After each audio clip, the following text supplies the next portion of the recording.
Assalamualaikum warahmatullahi wabarakatuh.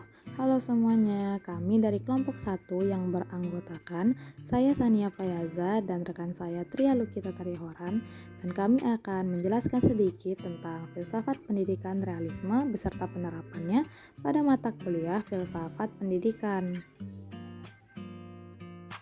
Nah, apa sih filsafat pendidikan realisme itu?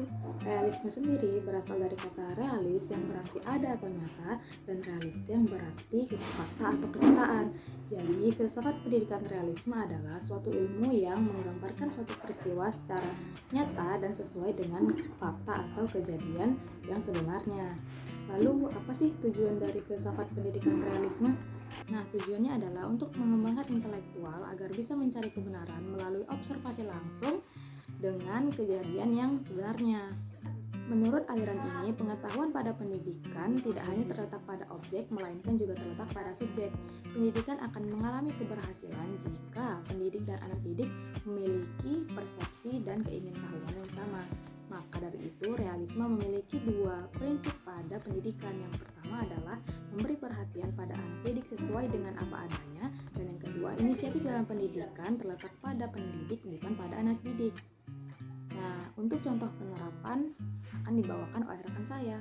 Halo, sekarang aku akan menjelaskan mengenai penerapan filsafat realisme dalam pendidikan, terkhususnya pendidikan tata boga. Seperti yang dijelaskan tadi di awal, bahwa filsafat realisme ini bisa muncul akibat dari reaksi indera kita seperti indera penglihatan dan indera perasa kita. Aliran filsafat realisme dalam pendidikan ini mengajarkan seorang siswa maupun mahasiswa untuk dilatih kemampuannya melalui pengalaman yang telah ia alami berupa pengamatan secara langsung di lapangan.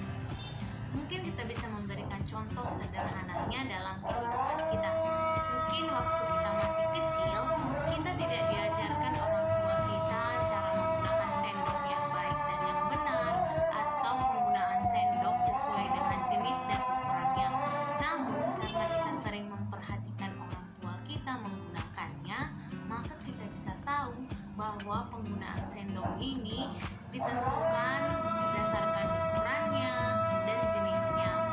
Begitulah contoh sederhana filsafat realisme dalam kehidupan sehari-hari. Dalam pendidikan tata boga juga demikian. Apalagi kita ini mahasiswa, tidak semua dosen menjelaskan apa-apa saja yang perlu kita lakukan waktu kita praktek.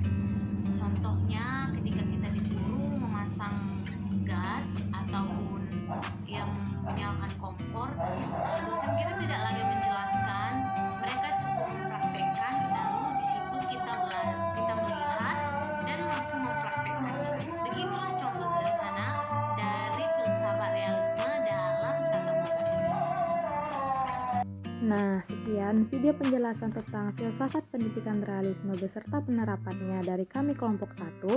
Kurang dan lebihnya mohon dimaafkan. Terima kasih sudah menonton dan sampai jumpa.